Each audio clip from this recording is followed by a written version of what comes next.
to another video. If you're new here, my name's Emma, and if you're not new here, we have a super fun reading vlog today, and that is challenging myself to see how many romance books I can read by Valentine's Day. I'm starting this challenge the Monday before Valentine's Day, so really it's seeing how many books I can squeeze into 5 days. I am going to be starting with a collection of short stories called The Improbable Meet Cute. All of these stories are by different popular romance authors, and they're also all themed to Valentine's Day, so I couldn't think of anything more perfect to be reading for this vlog. And I am going to be helping myself out with this challenge just a little bit by listening to these on Audible. There are 6 books, I believe, in total in this Improbable Meet Cute collection, but I have already read one of them back in December by Abby Jimenez and didn't realize that it was a part of this collection, so I'm not going to be rereading that one. I am so excited for this collection of stories because I know it's going to get me in the Valentine's Day mood because they're all rom-coms, but also this collection of stories is on my list of 26 books to read in 2026, so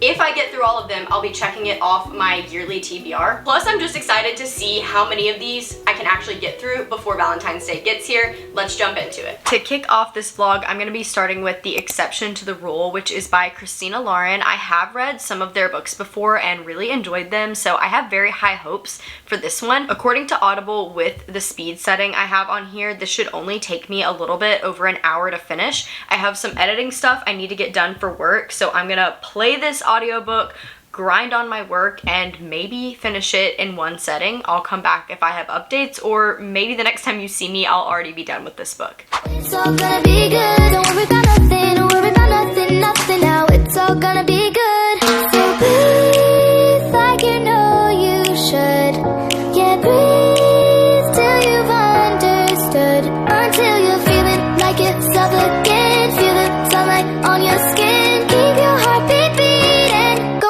on, breathing.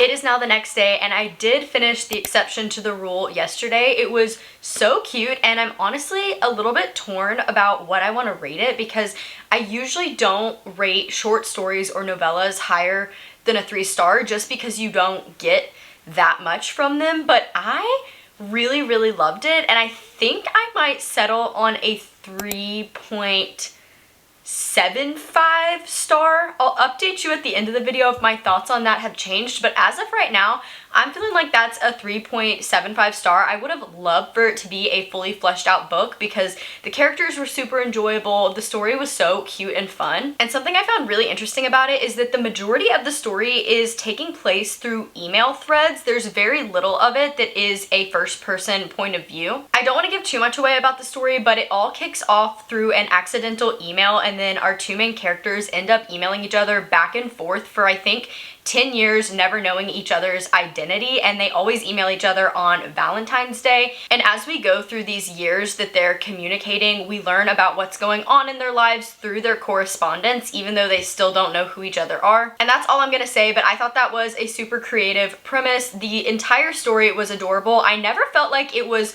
too cheesy, which I think is really impressive considering how short the book was. And then this morning on my drive to and from dance team practice for the team I coach, I started the next book for this challenge, and that is Rosie and the Dreamboat by Sally Thorne. I've never read anything by Sally Thorne before, but so far I'm really enjoying this. And like I said, I started this on my way to my practice and then was listening to it on my way back and just looked down and realized that I only have 16 minutes left. Granted, I'm listening to this at 2x speed, but this has flown by and I didn't realize that I'm literally almost done with it. So far, this one is about our main character, Rosie, who's at a spa with her sister, and she gets trapped in one of those flotation, like, sensory deprivation tanks, and the fire department has to come to help get her out, which sounds kind of scary, but it's comical. And this firefighter named Leo is sitting outside of the tank kind of waiting with her until they can find a solution, and they're just chatting back and forth. That's really all it's been so far, but there's definitely chemistry and sparks flying between Rosie and the firefighter Leo. I'm very interested to see how this story wraps up with only 16 minutes left because I feel like not really a lot has happened so far. I'm gonna go do a few chores and make my morning coffee while I finish listening to this, and I'll come back to update you guys.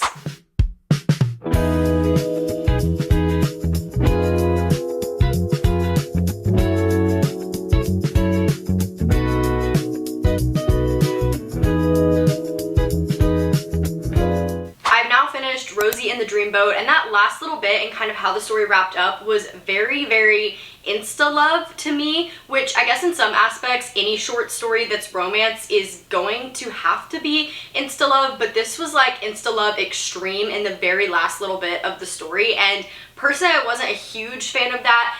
Also, I found this one to be a little cheesy, which again is to be expected with something short and cute and sweet like this, but it was just like a bit much on the cheesiness for me, and some of the things that our main characters said, especially the way the male main character spoke, it was just, I don't know, it like icked me out a little bit, I guess. That's not to say the story wasn't great. It was exactly what I would expect it to be. Like I said, cute, short, sweet, funny. It's a rom-com, very hallmarky romance feel to it, but I definitely did not like it as much as the short story by Christina Lauren. I think I'm gonna give this one 2.5 stars, which again I feel like is pretty good because I usually base short stories and novellas around a 3-star cap. It was not bad by any means. I had such a fun time listening to it, but I definitely think it's gonna be forgettable for me. I have now moved on to Drop, Cover, and Hold On by Jasmine Gilroy. This is another author that I've never read anything from before, so I'm excited to see what I think. I'm gonna play this while I get some work and editing done and come back and update you guys whenever I'm finished with it. Okay, I just have to pause and give an update on this. I'm not that far into it, but first of all, the premise of this is that an earthquake happens and our two main characters are trapped in a bakery together, which actually is interesting because in Rosie and the Dreamboat, the firefighter main male character was talking about how there was an earthquake at a bakery. So I think that's supposed to be like a little nod to the two stories being connected. But aside from that, I can't stop laughing because the main male character is a New Yorker, or he's from New York, and whoever is the voice actor for this, they're doing a great job, but the way they do his accent is like the worst, most stereotypical New York accent you could ever do. Like, I think literally the female main character says, "Where are you from?" and he says, "I'm from New York." Like, literally says it like that, "From New York." And then at one point he says the word bodega and he's like, oh, I can't even mimic it. It's so hilarious, and I can't stop laughing at this like New York accent. It's honestly making my experience listening to this even better. I'm gonna get back to work and listening to this, but I had to stop and give an update because it's just too good and too funny. I just completed Drop, Cover, and Hold On and ended up liking it a lot more than I initially was. Not that I wasn't enjoying it at the start, but I'm pretty sure the last update I gave, I was giggling so much about the weird New Yorker accent, which strangely enough started to lessen as the book went on. Like, I'm not really sure. Like, it was really intense in the beginning, and then by the end, either I got adjusted to it or the accent was fading. I'm not really sure. I do still find that funny. As I'm probably gonna say about all of these books, it was cute, short, and sweet, exactly what I expected it to be. But this one had great chemistry between the two main characters, which I feel like is a hard thing to accomplish in such a short span of time. So I was very impressed by that and eating it up. Speaking of eating, like I said, this takes place in a bakery, or at least I think I already said that, and hearing all the descriptions of the food and the pastries, I am getting kind of hungry literally just listening to this book. It makes me want to go to a little coffee shop or bakery or something, and I thought the setting of the bakery was so fitting for the fact that it's taking place on Valentine's Day. Overall, I really enjoyed it. It was so fun to listen to. I think I'm gonna rate it 2.75 stars, mainly just because there wasn't too much going on in it, but I did have a fun time listening to it. And because this audiobook made me hungry, I'm gonna go make some lunch while I listen to the next book, which is With Any Luck by Ashley Poston. I am super excited about this one because I love Ashley Poston's writing so much. The 7-Year Slip by her is one of my favorite standalone romance books ever. I just find her writing so beautiful and lyrical and poetic, but also at the same time cute and fun and rom-com-y, so I'm very interested to see what's going on with this one. With my 2x speed on, it says this audiobook is about 40-ish minutes long, so should be perfect for me to make some lunch, listen while I eat, and get a few more things done and come back to update you guys with my thoughts.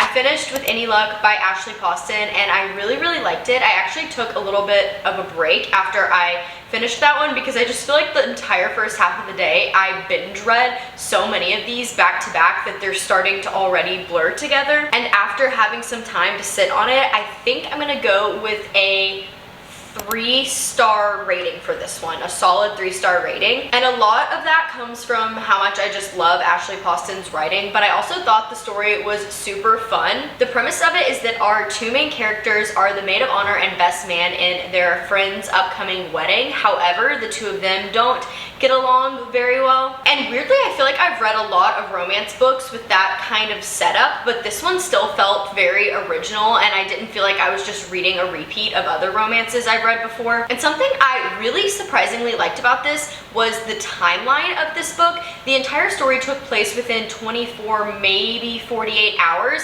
and normally I don't know that I would enjoy that in a book because I like things to be fleshed out and I like a slow burn, but given how short the story was, that just made perfect sense for the pacing of it. And if I didn't say it already, I just absolutely love Ashley Poston's writing, so I knew I was gonna enjoy this book no matter what it was about. I need to go shower and also get some laundry done, so I think I'm gonna go ahead and start Royal Valentine by Sarai Wilson, I believe is how you pronounce it. Again, this is an author that I have not read anything from before, so I'm intrigued to see what I think about this. With my audiobook at 2x speed, the runtime for this is 1 hour and 4 minutes, so I feel like that should be perfect timing for me to shower, do my skincare, all of that stuff, and hopefully get a good chunk of laundry done. I'll check back in with you guys if I have any updates or maybe when I finish it. It is now the next morning. I did finish Royal Valentine last night, and when I opened my camera to start giving you all an update, I forgot that that's even the last thing I read because that's how forgettable the story was for me. I know that sounds super harsh, but I just personally wasn't a big fan. The premise of this story was a princess, like a legit princess, who is in Rome, and she like goes out and about as a commoner just because she wants to live a normal life and she's sick of the stresses of being a princess. And then she meets this regular guy who's a photographer, and they end up exploring the city together, and everything about that sounds like something I would like. So I'm trying to put my finger on what it was that made me not enjoy this one as much. I don't know if I'm just on a romance short story overload right now. I don't know if it was the accents that the voice actors did, because this one also had some interesting attempts at accents, and low-key it was kind of hard to like ignore it or look past it because it was so overdone. Or I don't know, maybe this story or this author's writing just isn't for me, but I found it to be super cheesy, very predictable, which again, I know both of those things are to be expected with a story this short, but just compared to the other ones I had listened to earlier in the day yesterday, this one was by far my least favorite. All of this to say, I do not think it was a bad book. I just don't think it's necessarily my taste in romance. I've settled on a solid 2 out of 5 stars. I wasn't necessarily ever bored while listening to it, but I wasn't that invested in it. I'm sure there are other people who would really enjoy it. It just really wasn't for me. But moving on, I have now jumped into the Improbable Meet Cute Second Chance, I think is what it's called, series. It's another collection of short stories that's centered around Valentine's Day, and because I finished the first collection and still have some time, I figured why not continue with more of these romance short stories. And the first one in that collection is Accidentally Yours by Christina Lauren. I literally just started it, and I have very high hopes for this one because so far my favorite short story has been The Exception to the Rule, also by Christina Lauren, so I'm really hoping I like this one just as much, if not more. So far, all I've gathered about the story is that it's a workplace setting. It's about a girl who works in marketing and has recently been laid off from her job, and a guy who's more like the finance bro type who needs help with marketing at the business that he runs, and they're kind of at odds, at least where I'm at in the story right now. But I'm gonna keep listening as I get some things done today, and I'll come back to update you guys with all of my thoughts. It's the next morning, and I have finished Accidentally Yours by Christina Lauren. It was super cute and sweet, but I think I was expecting more from it. I feel like I was very intrigued in the beginning, kind of got bored in the middle section, and then started to really like it again at the end. And I don't know what it was. I usually really love Christina Lauren's writing and books. Everything I've read by them, I've very much enjoyed. Not to say I didn't enjoy this, but I don't know, something about that middle section just kind of lost it for me, but that's me being super picky. I think I am still gonna give it a solid 3-star. And I have now moved on to Time Will Tell by Hannah Bonham Young. I'm literally still in chapter 1. I have never read anything by Hannah Bonham Young, but I feel like in 2024 or 2025 maybe, I started hearing her name popping up a lot on Book Talk and BookTube and have been intrigued to get into her stuff ever since then and just haven't yet, so this is the perfect time to do it. And unfortunately, this may be the last book for the video because as I'm filming this, it is the day before Valentine's Day, and this challenge was to see how many romance books I can read by Valentine's Day. Now, who knows, maybe I'll fly through this and be able to squeeze in another one, but I also want to have plenty of time to edit this video and get it up for you guys, so I don't know, we'll see. I will update you guys if I have any thoughts throughout it and see you at the end for my final review.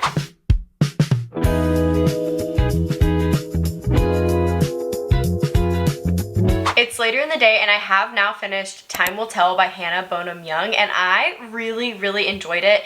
And I honestly wish this could have been a full-length novel or book because I honestly feel like the little short story we did get felt like it was just the beginning of something bigger, and I like find myself wanting to know what happens next. This story is about a history teacher in Canada and a doctor in England whose grandmothers back in the day created and left a time capsule together, and now after the passing of their grandmothers, they are basically trying to find each other and connect the dots so that they can open this time capsule together. I especially enjoyed the characters in this story and found it very impressive that Hannah Bonham Young was able to write them in a way that you felt like you really knew and understood the characters, even though it was such a short story. And I think a lot of that development of the characters plus the tension of this budding romance is what makes me wish it was longer and what makes me wish I could learn more about their story.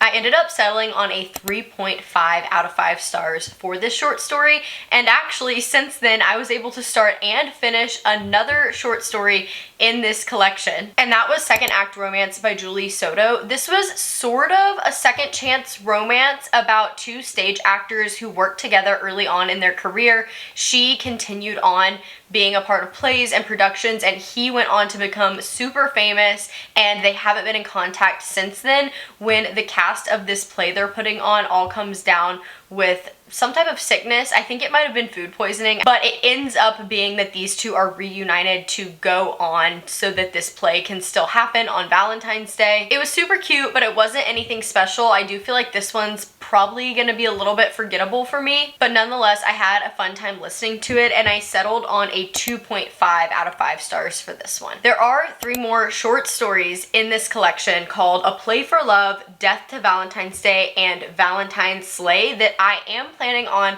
listening to because I'm having so much fun with these rom-coms and I just want to finish out the collection. However, it is almost 3 o'clock on the day before Valentine's Day, and I would like to get this edited and uploaded. Plus, I'm going on a romantic dinner date night with my husband tonight, so I think I'm gonna go ahead and end the video here. But if you'd be interested in knowing my thoughts on those other 3 books, I will be talking about them a little bit in my end of the month reading wrap up, so be sure to subscribe so you can see when that video comes out. But to wrap up this challenge, I got through 8 romance books in between the time I started this and Valentine's Day. Even though I already know I love contemporary romance and rom-coms, it was super fun to challenge myself to only stick to that genre for a period of time. And I'm so glad I did because honestly, this was the perfect thing to do leading up to Valentine's Day. If you all are ever looking for cute, short, quick reads that are rom-com-y and get you in that romance mood, I would highly recommend all of these, although I do think my top 2 favorites were The Exception to the Rule by Christina Lauren, which was the first book I read in this vlog, and Time Will Tell by Hannah Bonham Young, although all of these were super fun and enjoyable. Like I said, that is all for today's video. If you made it this long, thank you guys so much for watching. I will have my Instagram, TikTok, and Goodreads linked in the description below if you guys would be interested in following me on my other platforms and checking out my other content. But if you want to see more videos right now, you can always head over to this channel and see the things I have posted currently. But of course, don't forget to like, comment, and subscribe so you don't miss more videos like this in the future. Let me know in the comments if you guys have read any of the books in the Improbable Meet Cute and Improbable Meet Cute Second Chance collections, because I'd be really interested to know your all's thoughts. And also drop below what your top pick for a Valentine's Day read is. Again, thank you guys so much for watching, and that's all for now. Bye guys.